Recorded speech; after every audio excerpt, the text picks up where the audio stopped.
December 7th, 1941, Pearl Harbor, Oahu, Hawaii.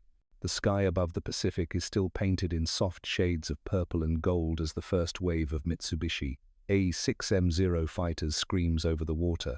Below, the USS Arizona rests silent in the harbor, her crew unaware that in minutes she will become a tomb. The air tastes of salt and aviation fuel. In the cockpits high above, young Japanese pilots grip their controls with hands both steady and reverent. They have been told they are striking at a sleeping giant, a nation of jazz music and Hollywood illusions, soft from luxury, weakened by democracy's endless debates. They believe this morning will shatter American resolve in a single, perfect blow. They do not yet know they are wrong. For decades before this morning, Japan had crafted an image of America that was part truth, part myth, and part desperate hope. It was an image built on carefully selected observations, filtered through the lens of imperial ideology and military pride. Understanding what the Japanese thought of America during World War II requires us to understand not just propaganda, but the genuine confusion that arose when deeply held beliefs collided with reality, when soldiers expecting decadence encountered determination, when an empire built on scarcity faced a nation that seemed to manufacture abundance from thin air. In the 1,930 seconds, as Japan's military government tightened its grip on power and pushed deeper into China, America was painted in the official narratives as both inferior and dangerous. The contradiction was never quite resolved. American culture was dismissed as mongrel and chaotic, a nation without proper racial purity, without the discipline of a warrior tradition, without the spiritual unity that made Japan invincible. Japanese schoolchildren learned that Americans were individualistic and selfish, incapable of the collective sacrifice that defined the Yamato spirit.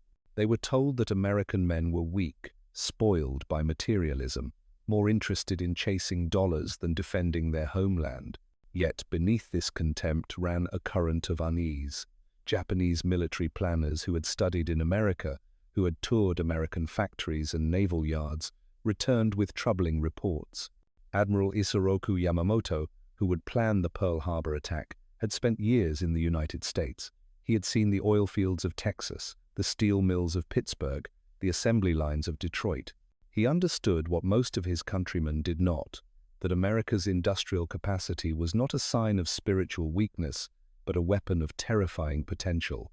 I fear all we have done is awaken a sleeping giant and fill him with a terrible resolve.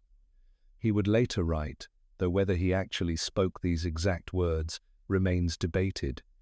The sentiment was undeniably his. But Yamamoto's warnings were drowned out by the voices of those who had never seen America, who believed what they needed to believe. The Japanese soldier in 1941 was told he was inherently superior. His training was harsher, his discipline stricter, his willingness to die for the emperor absolute. How could soft Americans, who complained about rationing sugar for their coffee, possibly stand against men who had mastered the way of Bushido? How could a mongrel democracy defeat an empire forged in the divine will of a god-emperor? The answer would come slowly, painfully, in fragments scattered across 1,000 Pacific islands. The first cracks, Midway, and material reality. 6 months after Pearl Harbor, Japanese naval aviators prepared to launch from their carriers near Midway Atoll. Many of these men were veterans of the China campaign, of the lightning conquests that had seized the Philippines, Malaya, and the Dutch East Indies. They had been taught that American pilots were cowardly, that American ships were poorly designed, that American sailors lacked fighting spirit. Then the dive bombers arrived. In 5 minutes on the morning of June 4th, 1942, 3 Japanese carriers, Akagi, Kaga, and Soryu, were transformed into floating infernos. The American pilots who pressed home their attacks through walls of anti-aircraft fire did not behave like the enemy described in Japanese briefings. They did not turn back. They did not surrender. And their bombs, when they struck, revealed something more disturbing than courage. They revealed abundance.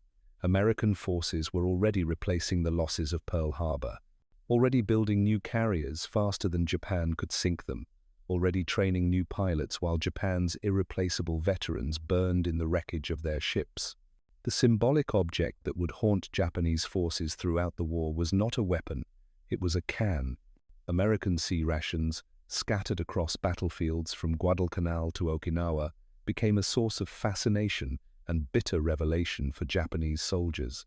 Where Japanese troops subsisted on rice and whatever they could forage, often going hungry, often forced to choose between fighting and searching for food, American positions were surrounded by discarded tins of meat, fruit cocktail, cigarettes, chocolate. Japanese soldiers, starving in the jungles of New Guinea or the caves of Iwo Jima, would risk death to retrieve abandoned American supplies.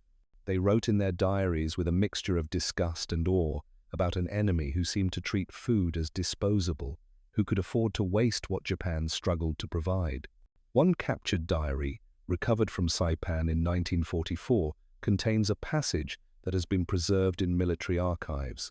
Today we found American supplies, canned peaches, canned beef. So much food left behind as they advanced. How can we defeat a nation that treats such abundance as trash? We are told they are weak, but only the strong can afford to be so careless with their wealth.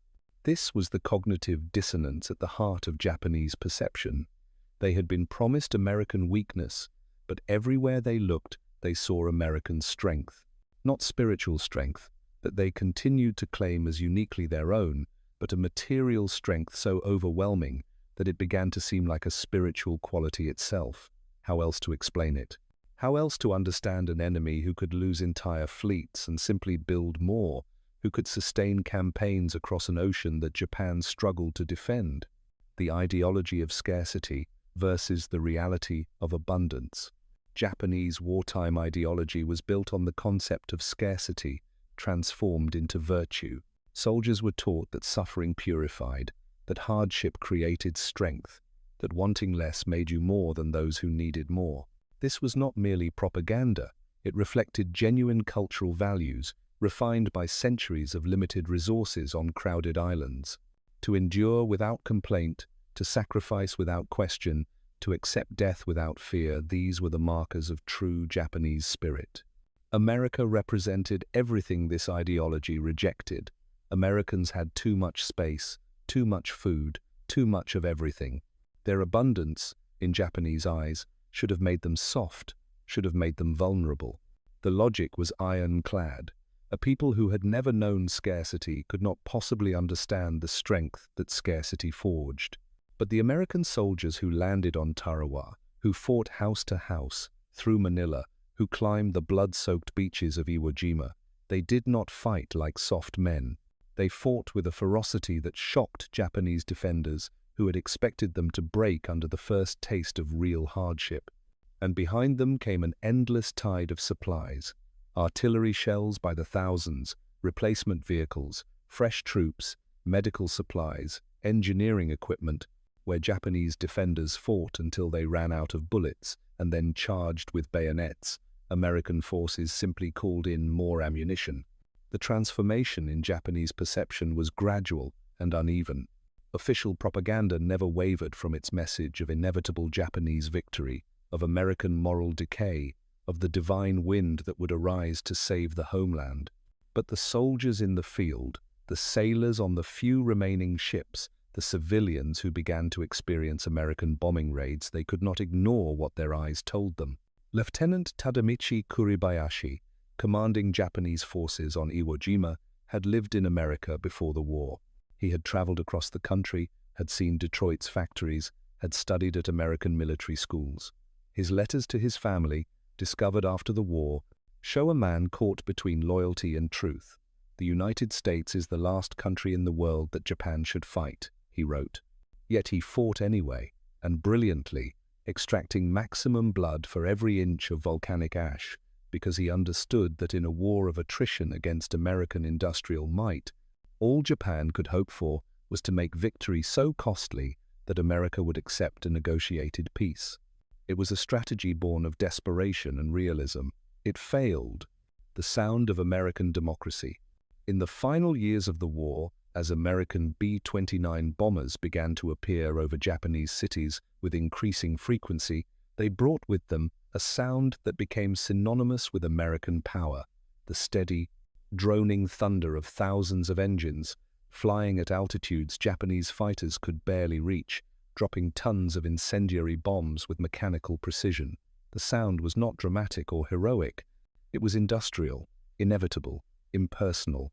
This was perhaps the most alien aspect of American warfare to the Japanese mind, where Japanese attacks emphasized individual heroism, sacrificial charges, kamikaze pilots seeking glorious death. American strategy was built on logistics, mathematics, overwhelming force applied with minimal American casualties. It was war waged not by warriors seeking honor, but by a democracy protecting its interests, with the minimum necessary sacrifice of its citizens' lives. To the Japanese, this seemed both cowardly and incomprehensible. How could Americans claim to be fighting for something meaningful if they were not willing to embrace death? How could they lack the beauty of accepting one's fate? Yet this democratic approach to warfare, this insistence on preserving life, on using material advantage rather than human sacrifice, proved devastatingly effective. For every Japanese soldier or pilot willing to die for the emperor, America could send 10 men who intended to live, supported by 100 tons of equipment. The psychological impact was crushing. Japanese soldiers were prepared to face death. They were not prepared to face irrelevance. They were not prepared to become simply targets in an industrial process, numbers to be calculated in some American war planners' casualty projections. The war they had imagined, a test of spiritual strength, a clash of wills, became instead a grinding demonstration of production capacity and resource management. By 1945, the few remaining Japanese forces with access to accurate information understood that they were facing not just military defeat, but the collapse of their entire ideological framework. America had not proven morally superior. Japanese propaganda could maintain that America fought without honor, that American democracy was chaos compared to Japanese unity. But America had proven materially superior to a degree that called into question everything the Japanese military had taught its soldiers about the relationship between spiritual purity and practical power. The Final Reckoning, Hiroshima and the Abolition of Doubt. August 6, 1945, Hiroshima, 8:15 a.m. A single B-29, the Enola Gay, releases a single bomb. In the instant of detonation, the argument ends. All the debates about fighting spirit versus material wealth, about Japanese superiority versus American decadence, about the power of will versus the power of industry, all of it vanishes in a light brighter than the sun. The atomic bomb is not just a weapon, it is a statement that America had reached so far beyond Japan's technological capacity that comparison itself had become meaningless. In the weeks that followed, as Japanese leaders absorbed the reality of atomic weapons and Soviet entry into the war, the perception of America underwent its final transformation.